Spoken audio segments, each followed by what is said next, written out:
are now listening to the Going Deep podcast with your hosts, Kevin Massari and Mike Bunt, live from the Cover One Sports Network. Here we go.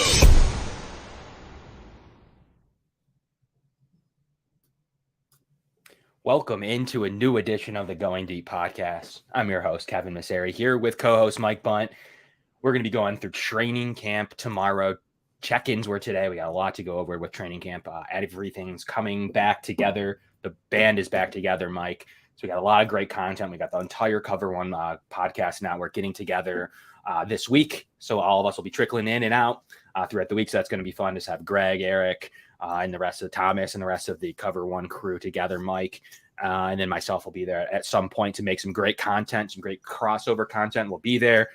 We'll be in and out through player availability, hopefully get some great interviews. I'll be different parts of the field to cover different sections of camp. So we're really excited for that this week and throughout all of training camp, that is.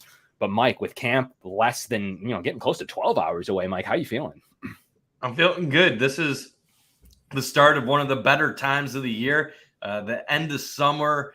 Get to enjoy another month and a half of some nice weather while the Bills are practicing, getting excited for the start of the regular season. And we have some battles to talk about. We have some news regarding the pup list today. And then just being back in Rochester, it's always a good time being back with the rest of the Cover One guys. So excited to see you later this week. And it's going to be fun to have some of the band back together for a little bit. Yeah, and it's news comes fast and furious this time of year, Mike. As you just mentioned, the Bills did go ahead and sign two former third-round draft choices from different teams, and that is in Jay Sternberger and Darrington Evans, guys that have had loads of potential. Evans more recently had really good test results, 9.1 RAS score. A guy you're looking for athletically, really a similar mold to Hines, really. Hines has gone out and proven it. But Darrington Evans is more of a potential prospect. I mean, let's see what he can do. Expectations are, I'm sure he's going to break some runs into camp just due to his athletic profile and maybe break something in training camp that may be a fan favorite, still only 25 years old himself. If he can win the kick return, punt return job, look decent in the running room, he's got a path to the roster, and Sternberger does too. I mean, he's in a battle. Talk about battles. With Quentin Morris. Quentin Morris is kind of redundant, as I've said many times on different shows this week. He's kind of redundant to what you're looking for out of Dalton Kincaid, more that pass catching ability. Not necessarily, he will play in line, but not necessarily known for his blocking ability. The Bills have also tried out James O'Shaughnessy, who's known to be a fairly decent pass catcher as well as blocker, but they went ahead and chose Sternberger, which shows me that maybe that third round pick development happened. 700 yards, a bunch of touchdowns in the USFL. Really one of the best targets, best players to come from there. So the Bills, and then they tried out a quarterback from the XFL and also a running back. So the Bills have also really dominated these spring leagues. I didn't think they'd utilize it. Actually, that was the one thing I was like, Mike, I don't know that they'll utilize these spring leagues. I don't know the Bills are into that, but they've proven me wrong. They've definitely had some tryouts. They've now signed a couple of guys. They already signed Aitman, another guy that showed out in the spring leagues. So the Bills are fully down for using this as a spring league. And maybe we'll see if somebody like Sternberger can prove like, hey, I had some blocking chops back in maybe I didn't develop as much as a route runner. And now I'm ready to go. And now I'm more seasoned, proving that he can beat against some at least the lower end competition. So it's going to be interesting if he's used to this competition that he's going to see and maybe be a training camp guy himself. So Mike, and then also you had a couple of PUP guys, as you've already mentioned. Von Miller starts on the active PUP, which doesn't mean anything beside he cannot practice, but he can be off to the side with the trainer. But other than that, as far as the active PUP, you can be taken off of that at any time. And then you say you cannot go back on the PUP, though. That's kind of the rule. However, if you stay on it the entire training camp, right around roster day, you could be put on the reserve PUP, which is just 4 weeks now, but not practicing throughout that. So I don't know that that's the best opportunity for anyone except a very long-term injury that you may be thinking about. The benefit to PUP used to be you could come off of it. Now that benefit doesn't really matter anymore because it's designated for a return on IR. So there's that to watch out for. Also, you had Jordan Phillips find his way to PUP, and Tyler Matakevich also find his way to PUP. And then obviously Naeem Hines with the horrific jet ski accident, getting hit and then to his lower body and then tearing the ACL from that hit, being out for the entire season. So hopefully he's able to rehab for OTAs next year. And I'm not sure if it's more than just the ACL, but that's what has been reported so far, Mike. So just a news dump there, a couple signings, couple PUPs. How are you feeling? I was fairly happy to not see some other names up there that I could have saw potentially be on there. So that doesn't mean they're going to practice, but how are you feeling about what you've heard so far as training camp opens? I feel decent. Not really anything unexpected from my account outside of obviously the Nyheim Hines injury from the jet skiing incident. But I figured that Von Miller would start on the PUP list coming back from the ACL. Obviously, there's some uncertainty about what is his timetable. Is it as positive as what he wants it to be starting the year on the field? Probably not.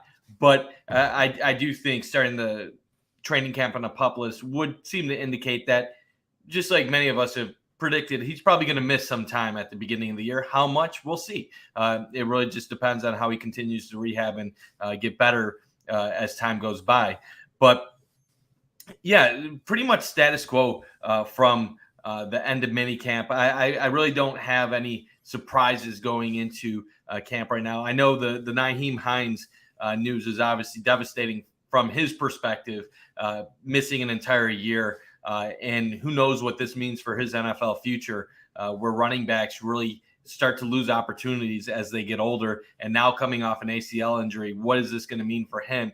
From a Bills perspective, I don't think it's the end of the world. I know there were some people on social media that were a little upset and panicky yesterday, but I don't think losing your primary kick returner is a massive loss for the Bills. How are they going to use him in the offense? I'm not sure. Maybe there was a chance for an expanded role in the passing game, but even so, I don't think he was going to be someone that was going to get more than 25 to 30 catches. He's not really someone that you hand the ball off too much in the backfield. So we can always remember the 2 kickoff return touchdowns against New England, but at the end of the day, you're talking about 5 yards per kick return that he gave you compared to what they were averaging before he came to the team. So they would start at the 30 compared to the 25. It's obviously not nothing that you're losing, but I do have confidence there's other guys on this team that can step up and do what's required of them.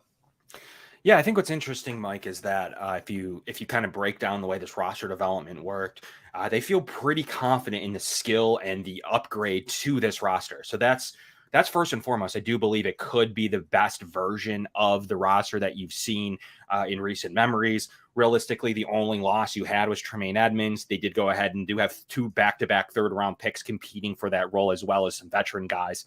So it's going to be really interesting to see this roster develop. And truthfully, everyone says it. I know you're in this camp, I believe. Every time I ask you what you're looking for out of training camp, it's stay healthy. And going in, beside a crazy Nyheim Hines accident off the field, they check in fairly healthy. There's been years when, you have big name players on PUP, someone comes in and is hurt. So right now they're checking in pretty decent shape and probably even better shape prior to the jet ski accident. As Jordan Phillips, this is from a procedure from last year, so he should, by all accounts, be healthy. And then as well as Von Miller. Obviously, we all know Von Miller's, injury last year, again on Thanksgiving. Thank God we're not playing on Thanksgiving any longer. So, by all accounts, he said he's ready to go. He looked good. I've heard from inside the locker room that he looks, and they expect him to play sooner rather than later, whatever that means. So I'm not sure himself. He's going to tell you, if we had him on the show right now, Mike, he's probably going to tell you he's pushing for week 1.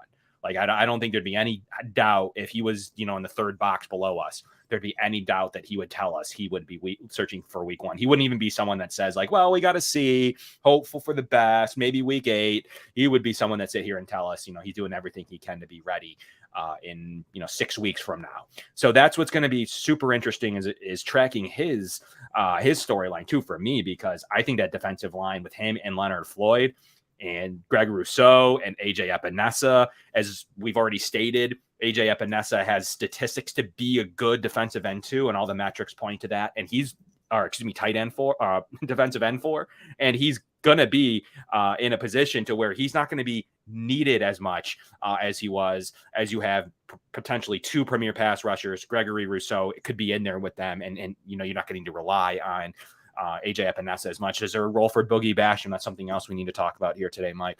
So there's a lot of great roster development going on. I'm excited to see this defensive line unit. Even more so, let's flip the ball to the offensive side of the ball and talk about offensive line play. That guard room is completely rehabbed, completely overhauled, hand chosen with Connor McGovern, hand drafted with Osiris Torrance.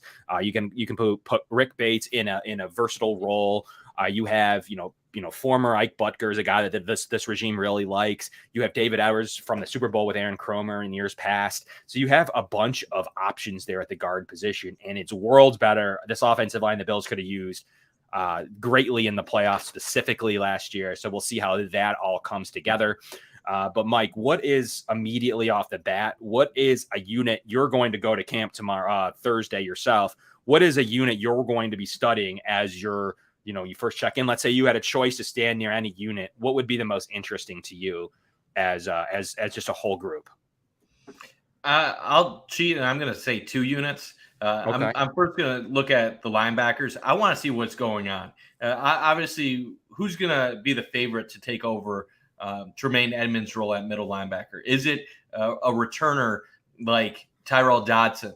Is A.J. Klein part of the conversation because of his experience and ability to start in the pass? Is it one of the youngsters? Is Terrell Bernard in this picture? Balin Spector? Does Dorian Williams have a chance of playing his way into the competition?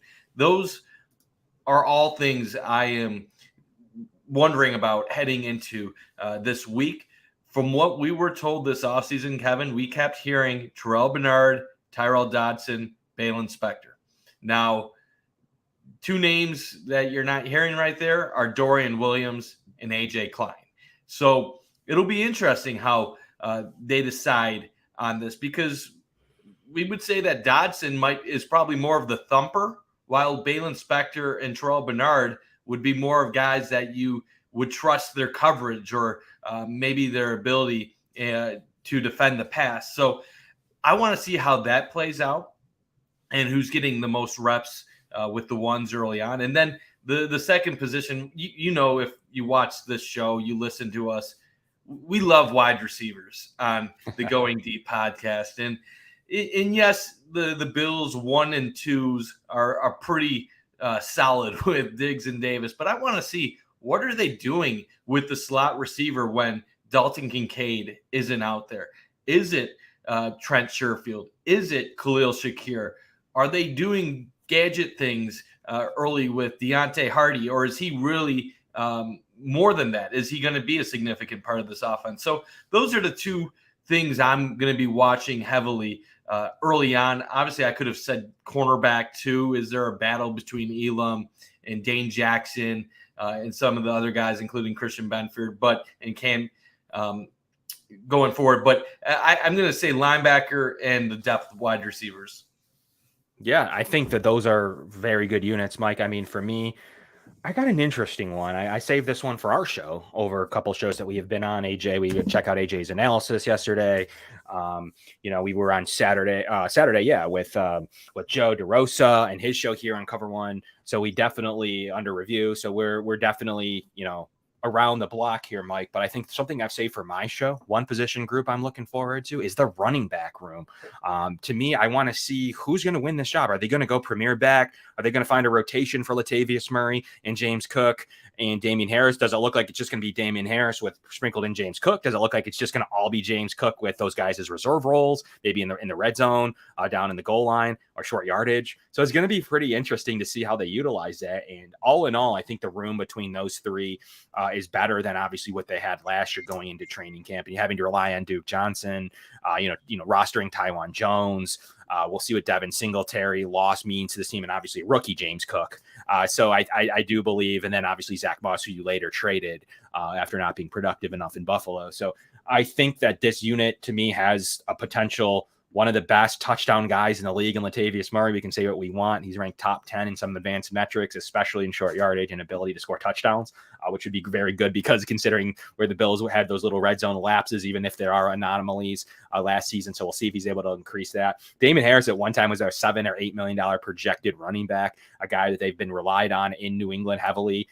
So it's going to be interesting to see how he projects here in this offense. And then another year developed under James Cook. That's going to be fun. And then we had Delvin Cook go on and say that he would love to play with his brother. He is still entertaining it himself. We don't know if there's any interest on the Bills' end, but for him to say that, and he said he predicts to be in the AFC East, that's what it seems like he'll end. Maybe 2 or 3 or 4 of those teams are still interested in him. I wouldn't be shocked if his price dips and dips and dips, especially after the Nyheim Hines news.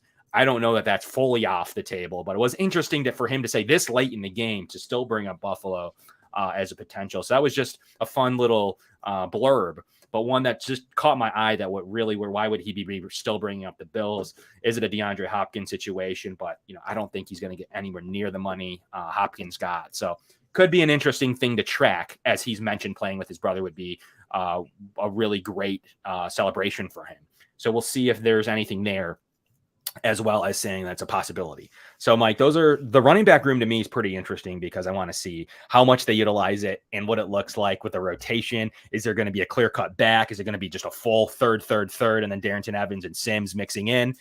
Or is there going to be more of a feature back? So I think all of that to me is pretty interesting, as we've all said, like, sure, beside right guard and Bates versus Torrance and Edwards, that's, to me, on the offensive side of the ball, pretty interesting. And the slot receiver position, how is that going to turn out? So the battle at the slot and the inside receiver position is going to be pretty interesting.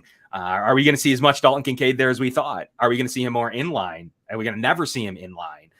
There's definitely some big question marks with their big pass catching weapon that they chose, the best tight end in a really good tight end class. They decided they picked their top weapon. So we know that this was the Bills' top tight end weapon on a really good class because they had everyone available for them there.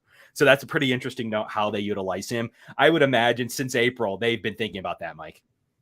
Yeah, absolutely. And honestly, that might be the most exciting thing to see going to camp this week is how are they using Dalton Kincaid early on in practice? Is he just primarily focused in the slot in running routes? Is he going to be in line? Or are they going to be trying to use him early on? Because the more and more we hear from people that are connected to the Bills, it seems like they have a big role for him right off the bat. There's some talk. Jeremy Fowler of ESPN was on One Bills Live earlier this week, and he said there's some talk that he could be a top 10 tight end by the end of this season. So that is not any small feat. You look at what Dawson Knox has done in his career, and he's kind of a fringe top 10 tight end overall. Obviously, he's a rounded guy that can block and be productive in the passing game. But when you're looking at Dawson Knox, you're looking at someone that is always going to be around 50 catches, 500 to 600 yards, and probably 7-8 touchdowns on most years, assuming that he continues the same trajectory. Now, if that's what Dalton Kincaid is as a rookie or somewhere around there, maybe not the touchdown numbers, you're getting some nice production right off the bat from him. So I think it's going to be fun to see what the Bills' plans are for him early, because if we go out to the first preseason game of the year and you see Dalton Kincaid get 3-4 catches for 50 yards right off the bat, I think that might show that this isn't just one of those normal first round, second round tight ends that you slowly build into your offense, but rather someone that they think can be an explosive player early on in his career for the Bills. Yeah, I think the expectations point here is pretty important. Like, are we going to keep our expectations in check? I've heard everything from people being realistic to people basically saying he's up. So it's definitely something that we need to kind of keep in check. There has been very poor tradition on first round tight ends, just historically. It's kind of like running back in a way where there's been better history at the third round level, just like there is at the running back position in day two. Same type of history for tight end that you have to, kind of And decrease those expectations. And Kev, we did say this on one of our shows too the other day. He is in a different position than a lot of rookie tight ends that are drafted in the first round, given the fact that he already has arguably a top 10 tight end in the NFL next to him that he's going to learn from, that he has a mentor teaching him the NFL game. So I think that does or should help him from a developmental standpoint. I also think it helps with the fact that he won't necessarily be relied on to be an important blocker on the line early on in his career, where they can let Dawson Knox take care of some of the dirty work on the line while Kincaid is getting better at that aspect of his game. You look at the size, Kincaid is a little bit smaller than Knox overall. I think having a guy like Dawson on this team lets Kincaid start out primarily focusing on the receiving game. And then as the season goes on, maybe you can get him more in line. Because like you said, ultimately for the 12 personnel to work at its best, you need to have the threat that you could run or pass on any given play. So you can basically attack defenses and whatever they're bringing at you from a scheme perspective. So he will need to add that aspect to his game in time. But I think early on, you're looking at a tight end that's going to be primarily focused on helping out the passing game. Yeah. At least the first quarter to first half of the season. At least the first half. Yeah. What's interesting to me is that the tight end hasn't projected well because they're learning how to block. They're learning how to block NFL defensive ends. They're learning how to add into 12 personnel. They're, maybe in some situations they're learning to only be in 11 personnel as the inline tight end, excuse me. So like in a stretch, it's a really hard position to learn, but this might be simplified for Kincaid. He's not going to need to immediately jump in and know all the 11 personnel, 12 personnel sets in line. So it's going to help his statistics, just at least raw statistics, that he's just going to go in and be like, Josh Allen's going to throw you the ball, run your routes, get open, make a catch, and contested catch if that's what's called. If you're running a quick slant, you're going to be the underneath player. You're going to be getting easy catches. You're not going to be running, fly patterns deep in the deep third, trying to, compete against the best safety in the league on the run. I think you're going to see some easy targets from him. And the Bills are going to scheme. He's going to be what scheme differences from last year offensively. He is what's going to be the Josh Allen safety valve that they were missing last year with those sure hands, the big target, and the big athletic ability. So I think that it's different. Like, I think you need to compare him more to a third receiver until I hear otherwise or see otherwise with my own eyes, that he's in line and he's trying to block and we have a learning curve there. I think it's more fair to compare him against with, the Jordan Addisons of the world in terms of, I think he's going to come in and get a significant target share that's going to then equal those raw statistics that everyone looks for in fantasy and in box scores. And we'll see how those advanced analytics look after the fact, but at least on a box score statistic, as long as he stays healthy and he is learning the playbook and doing what he needs to do, those raw statistics should come. So I do believe that it's not crazy that he has good numbers, and it isn't because he's the world's best tight end ever come in since Kelsey. I think it's going to be because the volume and the offense that he's going into are going to favor him, and the amount of pass catching ability plays that he's going to be in the lineup for are going to be huge as compared to someone who might check in for run only sets. So that might be what favors him, say, over a Trent Sherfield, who for sure we'll see a lot of run blocking snaps, as that's what he's elite at, and that in special teams.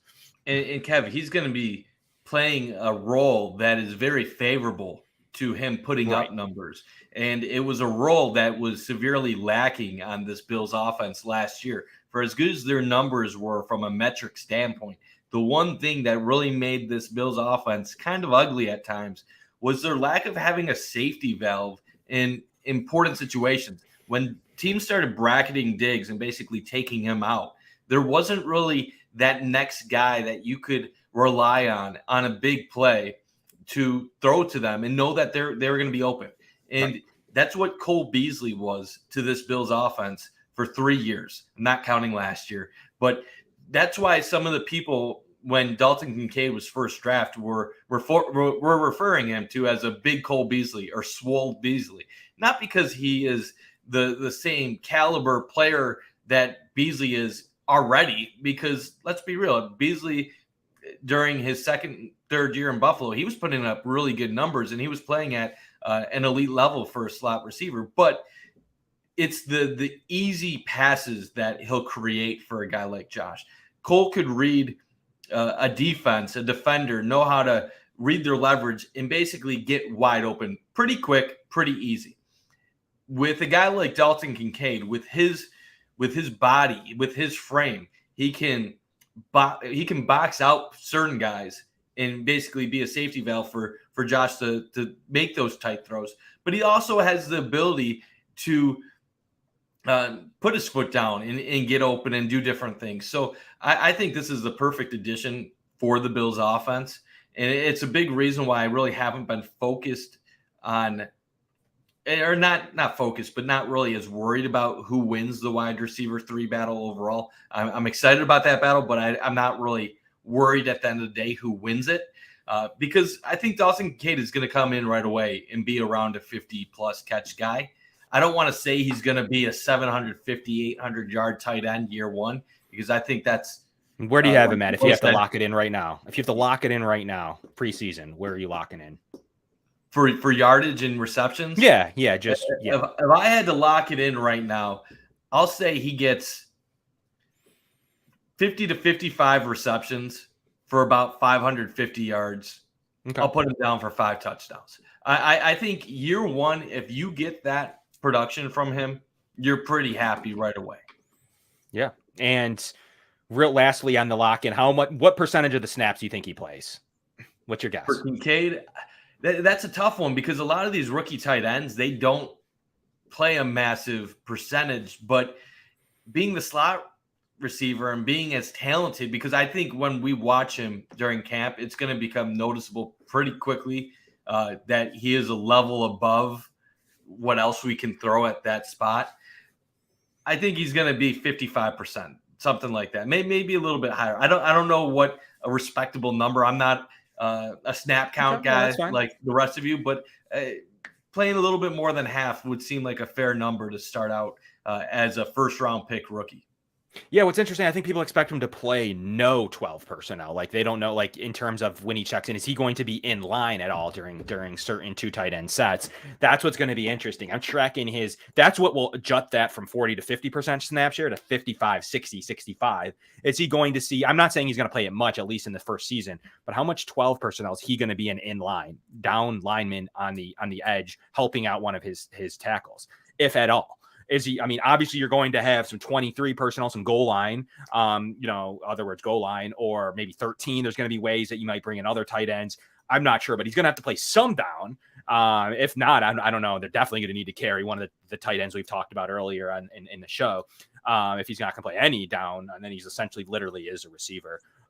So it's going to be interesting to track that usage from, what Brandon Beane said in preseason to now. Because if he's going to play 50, 60, 65, 70, those stats could rise. He's going to be a big mismatch if he's able to get down other personnel groupings other than 11, and then maybe spreading out on a 12 person, bringing him for 12 and then spread it out to look like an 11 look, all types of different things. But if he's actually going to be down and learn a little bit of the blocking side of things, not trucking elite, we're not talking great, even great, or maybe even good, maybe just serviceable. That's where that's going to jut that snap count up. So I'm very interested to see early on in training camp if the Bills are going to dupe us by showing us none of that, if they're going to show us that he's going to be down a lot and maybe not in the regular season. So I'm just really interested to see what they're going to do with this guy, not even just from a pure statistical standpoint, from a formation, if he's just going to be in the slot, if they're actually going to line him up next to Dalton King, or next to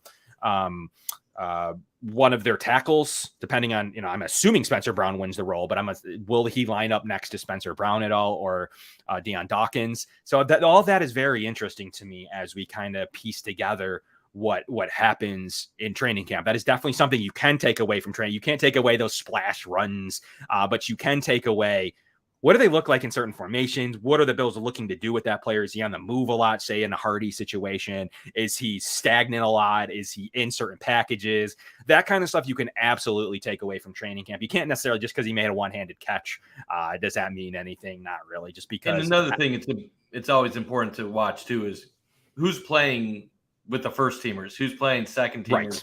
Right.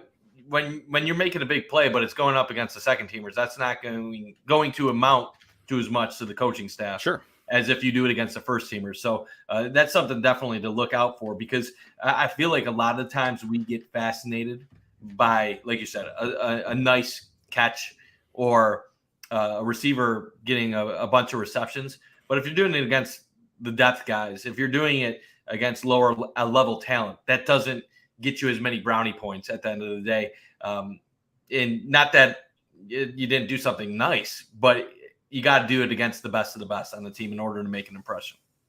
Yeah, and I think what's the coach. You're right. The coaching staff would much rather you see go 6 catches for, I don't know, 87 yards in the preseason against all ones. That's a pretty productive stat line, rather than going in the preseason, 20 catches for 300 yards and 2 touchdowns against third teamers. That looks great. It looks like you're going to be the best tight end in the league. But you're right. They'd much rather you see with Josh Allen, with potentially against the other team's ones if they play them.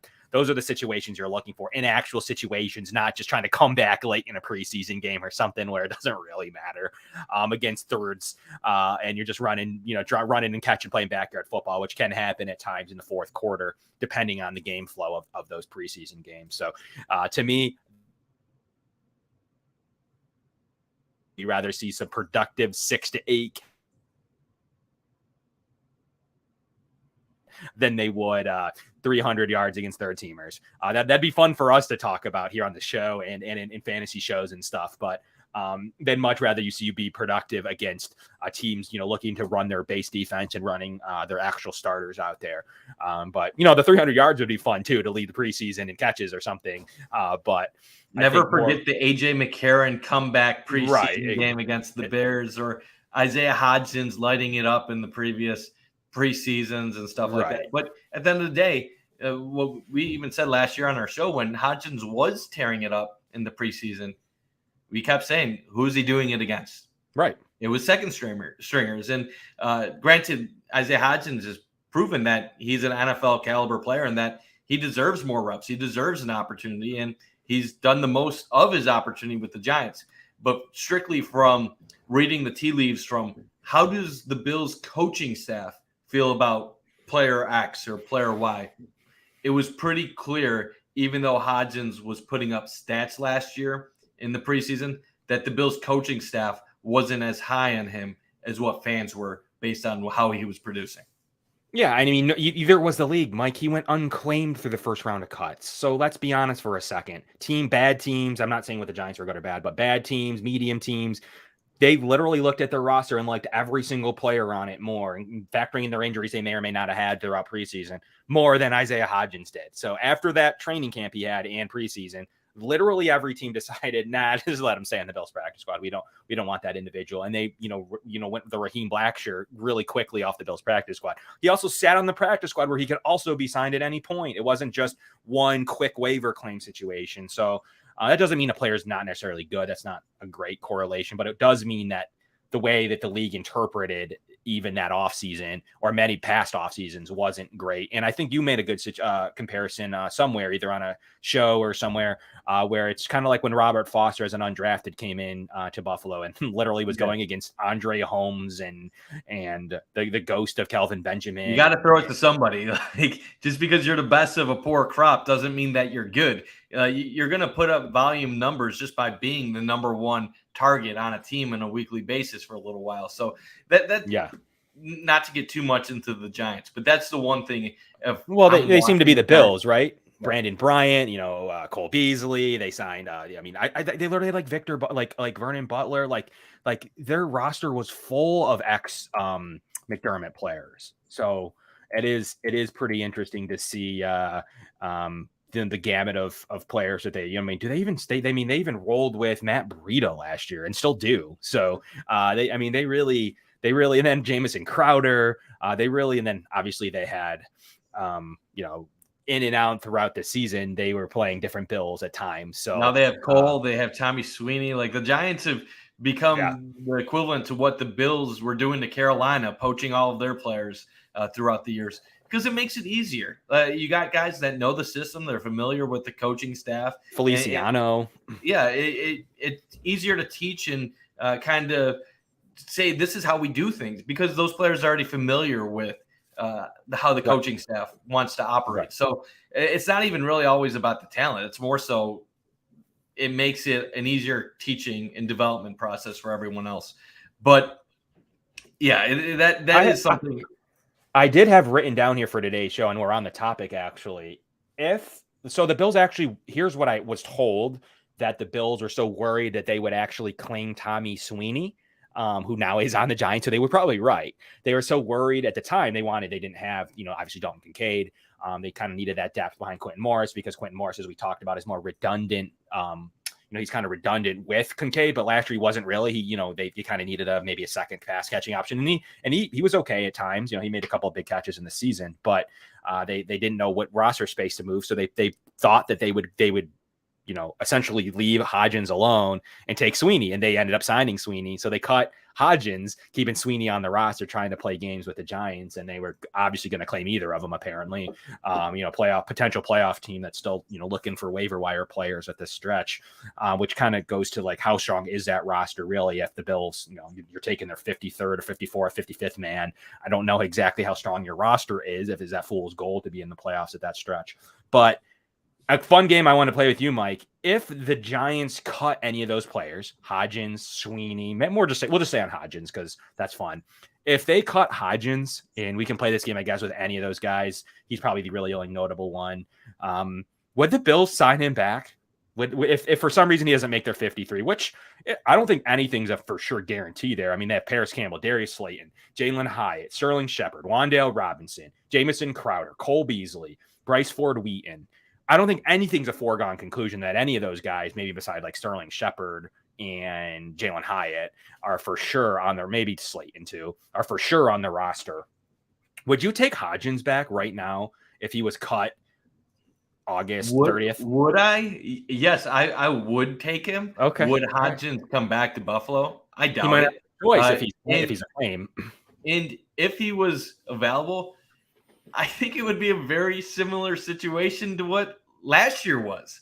I mean, just because he's had some success with another team, like we just said, Kev, when you're one of a bunch of guys that really aren't NFL caliber, starting caliber receivers, or at least that's how we perceived Hodgins up until that point, someone has to get the ball. But you come back to Buffalo, and granted, Hodgins has proven he's at least an NFL player where like he deserves to be on a roster, he deserves to play. But if he comes here, you still have Diggs, you still have Davis, and you're still planning on playing Kincaid in the slot.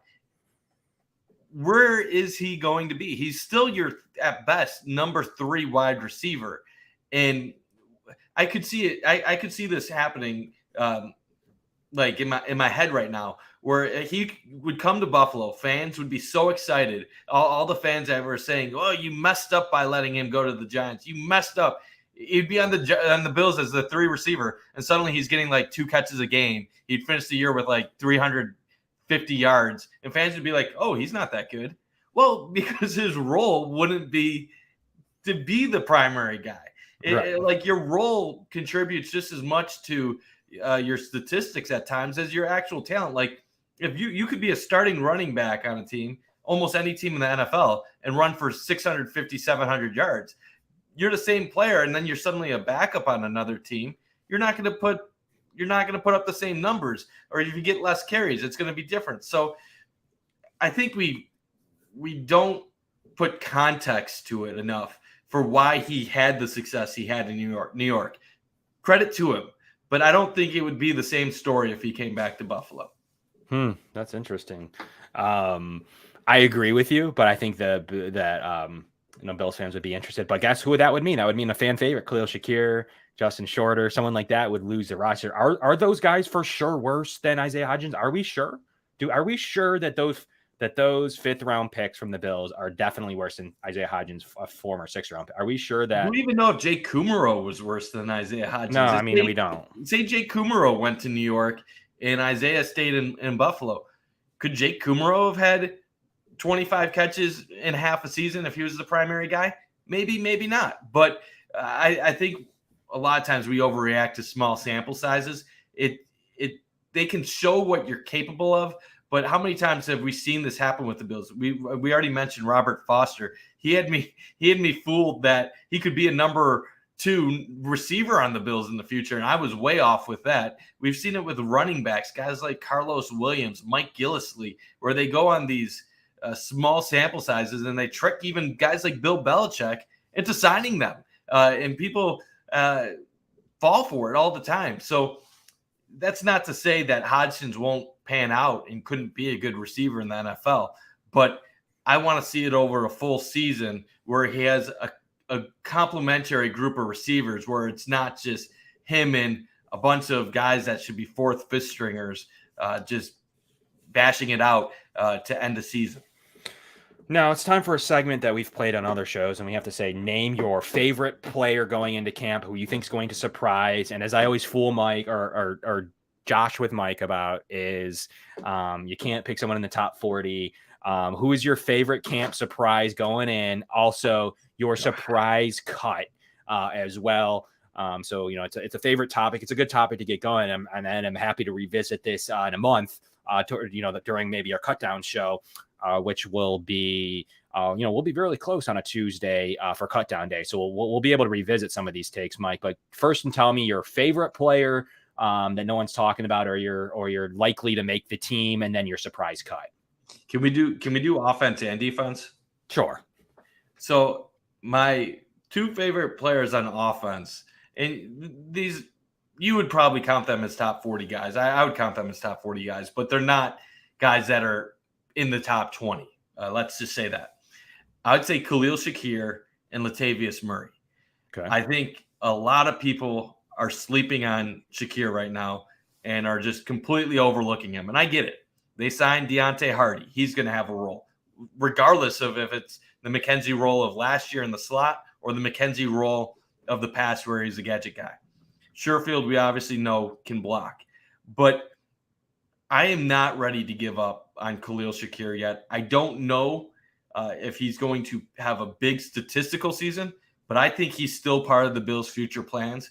And I do believe that he could still surprise people and maybe be a 25 catch plus guy on this team going forward.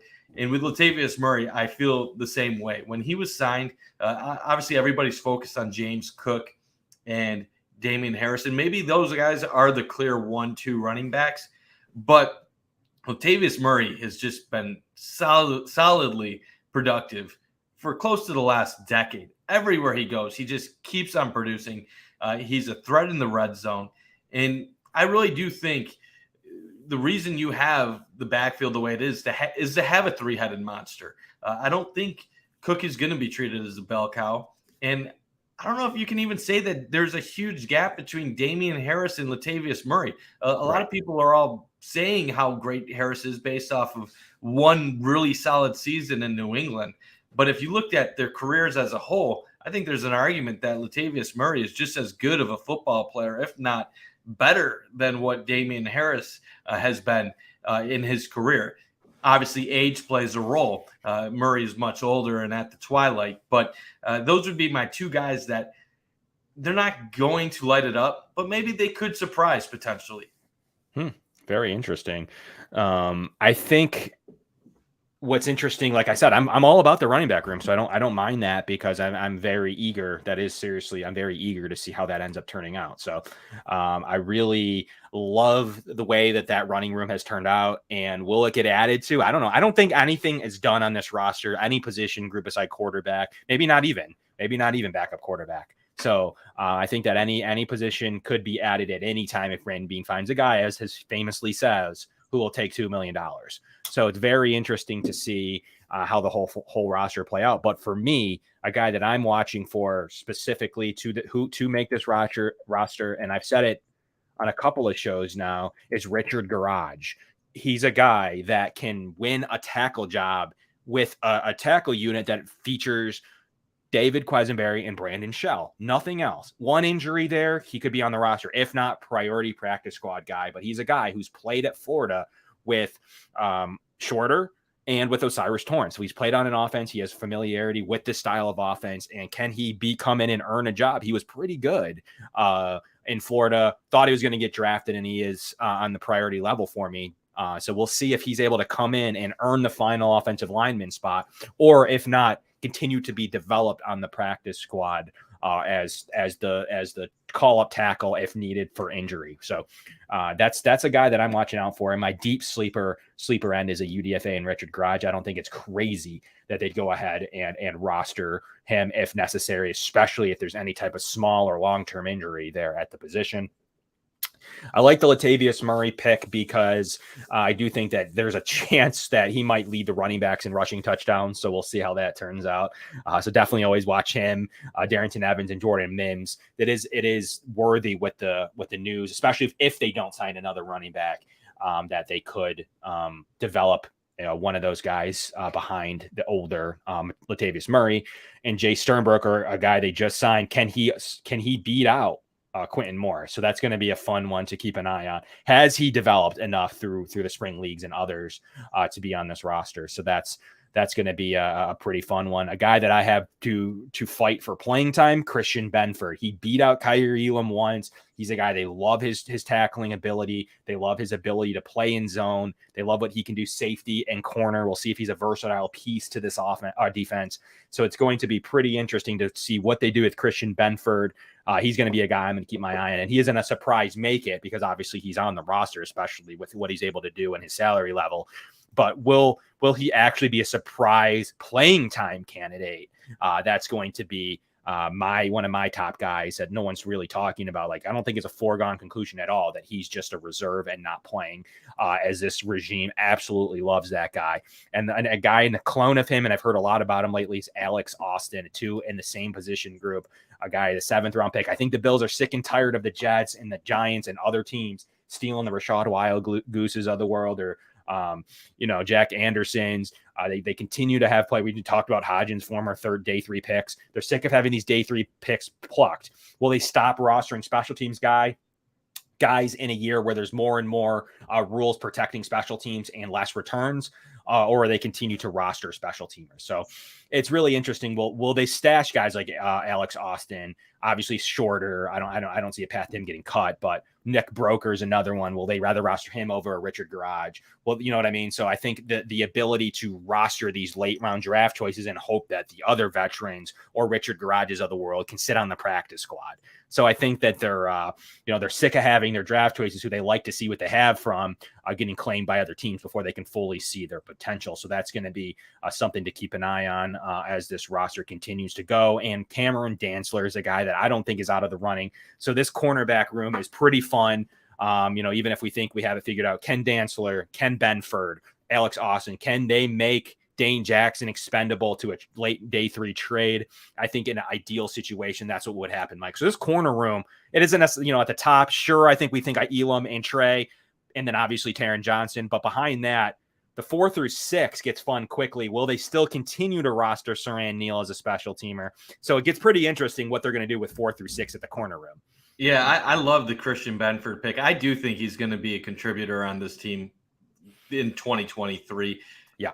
If you had to ask me at this moment right now, who would you rather see, Christian Benford, Dane Jackson?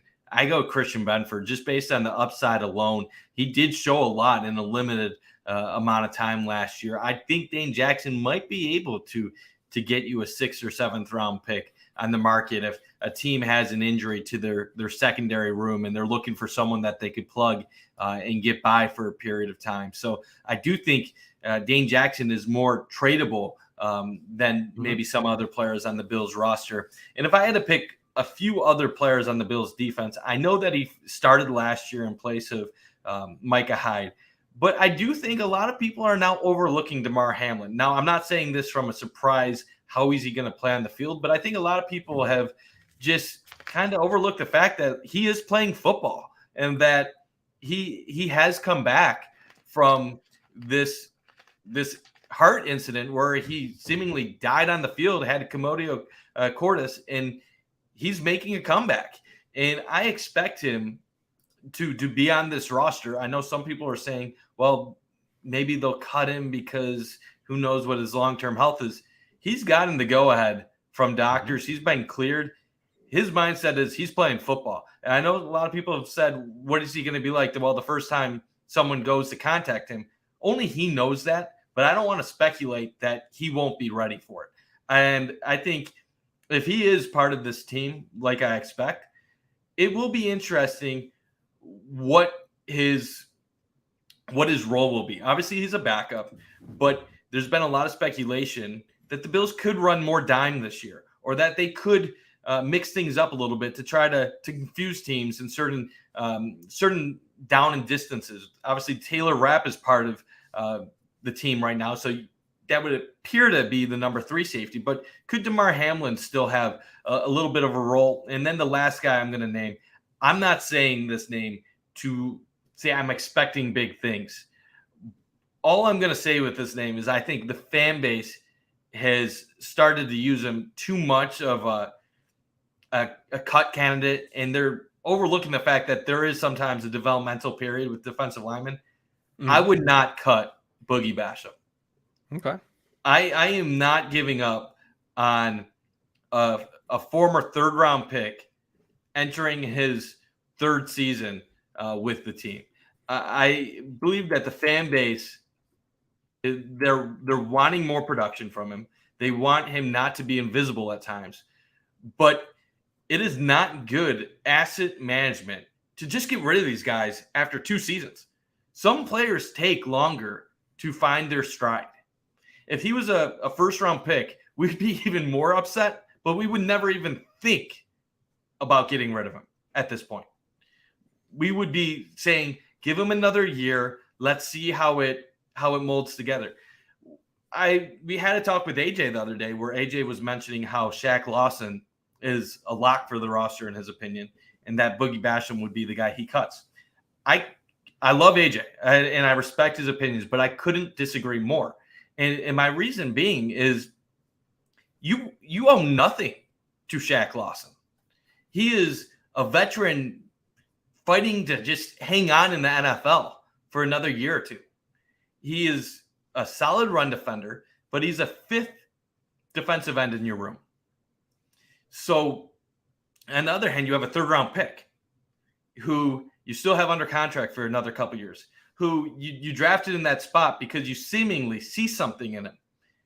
Who's to say that Boogie Basham can't find a little bit higher level where he could be at least adequate when he's playing for your team?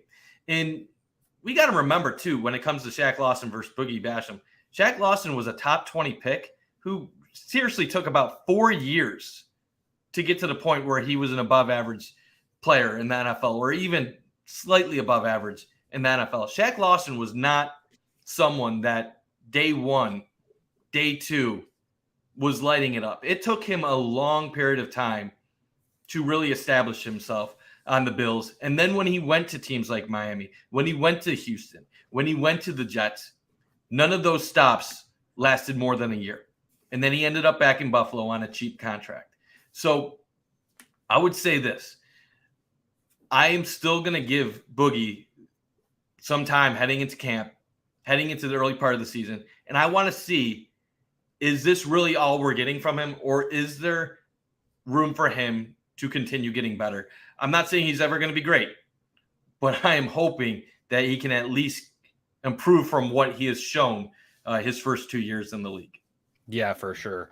I think I'm on the Boogie Bash. He's also going to be one of the defensive ends signed next year too. So something to keep in mind with AJ Epinesa, obviously Leonard Floyd. There's going to be Shaq Lawson. There's going to be situations to where right now he's walking into being. And by the way, I'm sorry, I said 3rd-round pick. I meant 2nd-round pick. That even more so should close the door on cutting a guy that you used as a top 61 pick just 2 years ago. Yeah, absolutely. Like, I think that you are afforded that year. I think that he has every ability to be a really good depth player on this roster. I don't think there's any need to dump him. I think there's already plans to have him and Shaq Lawson on the roster anyway. So I don't think it's an either or situation. Whoever is making it out to be like that, I don't agree with. So I don't believe it's a situation to where you can only keep one of those guys. And if you look at contracts, and I always like to, because it paints a picture of what the team thought of a player going in. to a situation. And to me, one of the more likely scenarios is, does Jordan Phillips come back? Is he healthy? When will he play?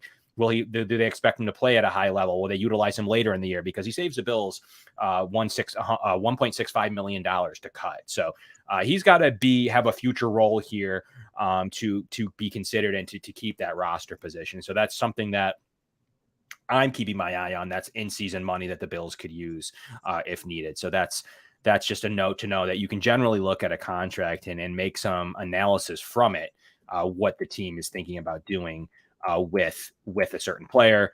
And, Basham doesn't really save them a ton of money, $800K. There's really not a huge benefit to moving on early from a guy like that without a higher return, which you're not going to get either. So right now, I really like to utilize him in a reserve role when it's coming to compete. And, I think that they're going to keep these guys, especially based on what Vaughn's doing anyways. So it's going to be a fun defensive end group. And I think that this is another unit where it's the same, but they added Leonard Floyd. So I think that it's going to be a fun unit to watch. And then obviously, hopefully Von Miller back and healthy very quickly. So I think it's going to be an interesting unit, and one where if the Bills upgraded I'm interested to see if the Bills make any in-season moves this year, Mike, as you kind of develop this roster.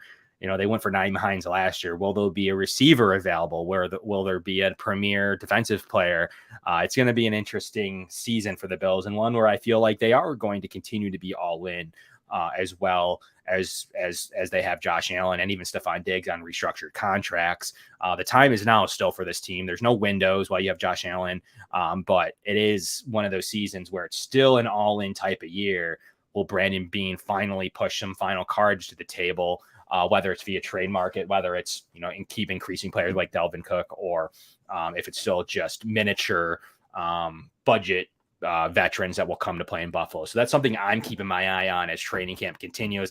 Brandon Beane can't help himself as players are cut or put on the trade market. There's going to be situations, I know, and we've done it with Hopkins to a lesser extent others, but there's going to be times in the next couple of weeks where we're going to hear about players, and definitely the Bills will be tied to them, as they always usually are. And it's going to be fun to hear those names come in to late August too, with what's Brandon Beane going to do with this roster. Is he going to sell himself and get some draft choices, or is he going to go out and make some win now moves? So that's also what I'm keeping my eye on over the next 5 weeks. So do you feel like, talking about the defensive end group, Mike, and we spent some time, what do you do with AJ Epinesa? What is your best opinion on him? He's a guy I wanted to make sure we touched on before training camp begins. Yeah. He's a DN2 type of guy. Where do you stand with AJ Epinesa, and what does the team do with him? I mean, he's on his final year of his deal. So this is the exact opposite of what you do with Ed Oliver. While I was okay with extending Oliver, because let's be real, like, Oliver was a polarizing player, and in a way Epinesa is to a lesser degree. I was okay with extending Oliver because you invested a top 10 pick. And I still think he's good enough where you're going to get a solid contributor for the next 2, 3, 4 years. Maybe he'll never be the top 10 pick worthy player that you selected.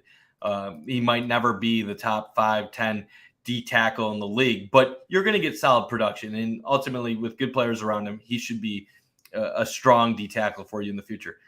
Epinesa is a tough one because we just had the 1 year where he had 6.5 sacks, where the metrics were halfway decent, and he showed that he can produce. But the first 2 years were not impressive. I say, prove it that you can do this one more time. Prove it that last year was not a fluke and that you are what you showed. Can you be a 7-sack guy? Can you produce at a higher level? Because I would be challenging AJ Epinesa going into this year, basically saying, if you show that you're capable, we're 100% fine with sticking with you and maybe even giving you a higher percentage of snaps as Von gets older. And maybe we can find a way to get a contract that's fair to you, but also fair to us, where we're not having to pay top defensive end money for someone that might get 7-8 sacks. I think Epinesa is someone that the Bills would want to be part of their future, but he needs to show that he deserves to be part of the picture still.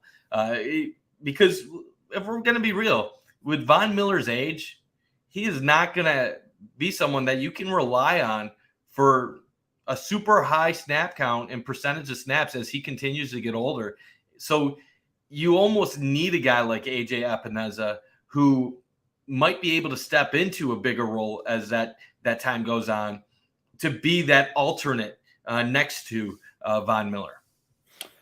Yeah, so I think it's going to be a really interesting position for the Bills to be in. I don't think they're going to re-sign him by any stretch. They want to see it again. And if he does it again, he's going to be in a range where he's going to get some money as a younger pass rusher. If he's going to get 8, 9, 10 sacks and back off of a 6.5, he's probably going to get paid, and maybe the Bills will sit in that compensation pick formula range.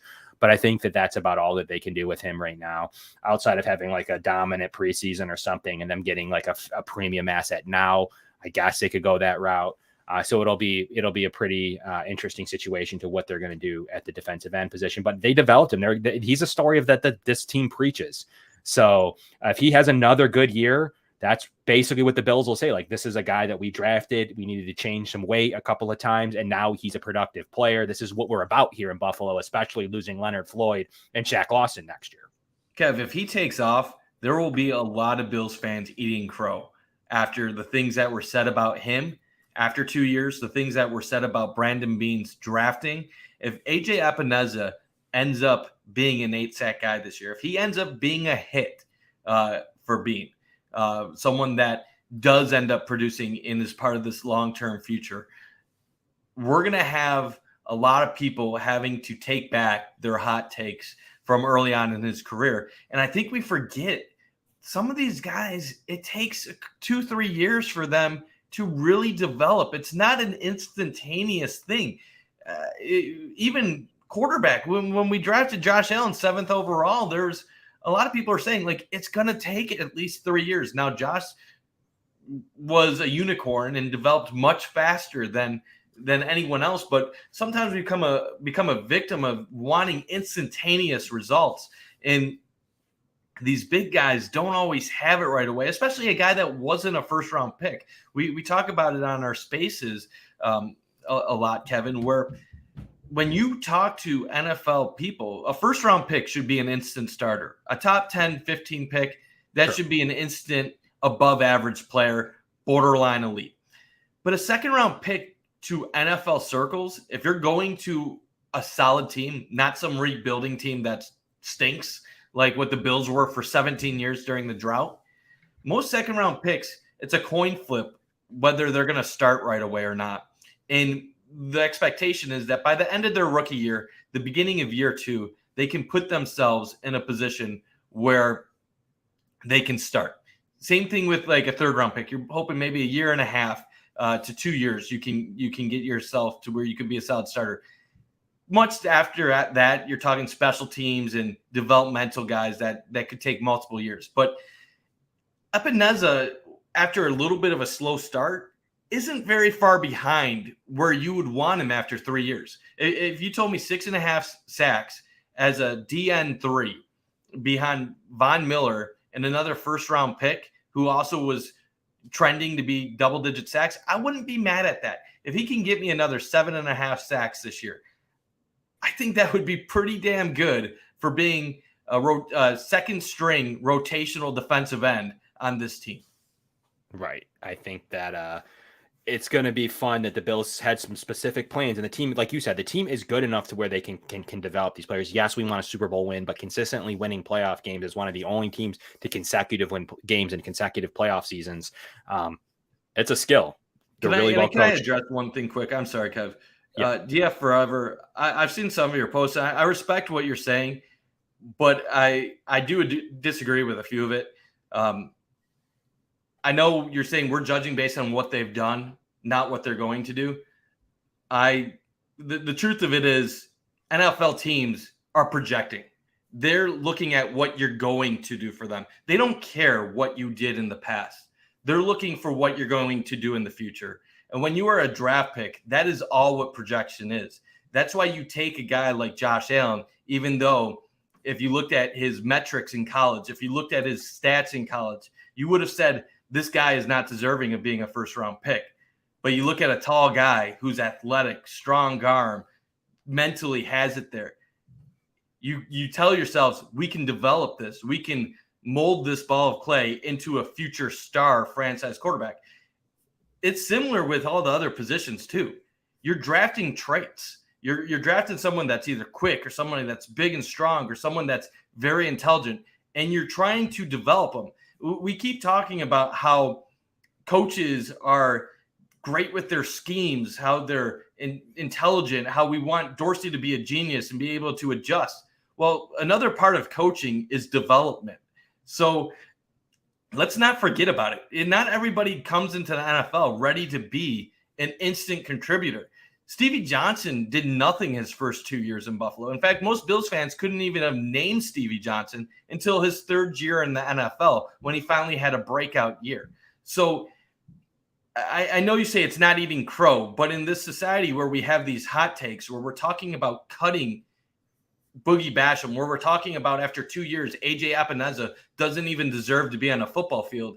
Yes, that would be eating crow, because those guys have proven many of those hot takes, or could prove many of those hot takes to be incorrect. So we'll have to see how it plays out. But let's never forget, a lot of sports is projecting how you think things will play out.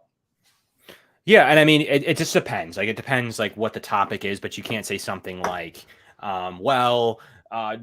Epeneza's a bust. He's not good. He's never going to be good. He's a, those you're wrong by saying those kind of things. Like, you didn't realize that the player can actually develop. So it isn't just about your production today. It's about, what that player's drafted and projected to do as well. So it isn't, you can't just say blanket statements like, he's not good. I expected more from him because I'm a better scout and I thought that, this player would be better.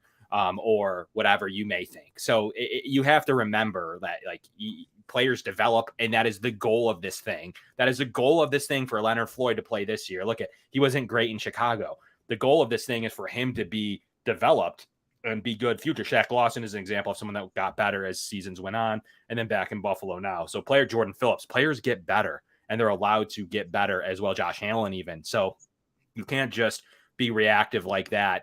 Especially when, in this case now with Greg Rousseau and others, the unit is good. Like, it's good with Leonard Floyd and Von Miller back soon, that you have the affordability to be a good defensive end for. And Kevin, you've watched enough other sports too. Yes, like the Bills right now are in win now mode. So, like, yes, everything they're doing is tailored towards winning a Super Bowl and winning in the playoffs. That's why they make these big moves at times to get a Von Miller, to trade for Stephon Diggs, because they know the importance of bringing in star players that can help get you over the hump.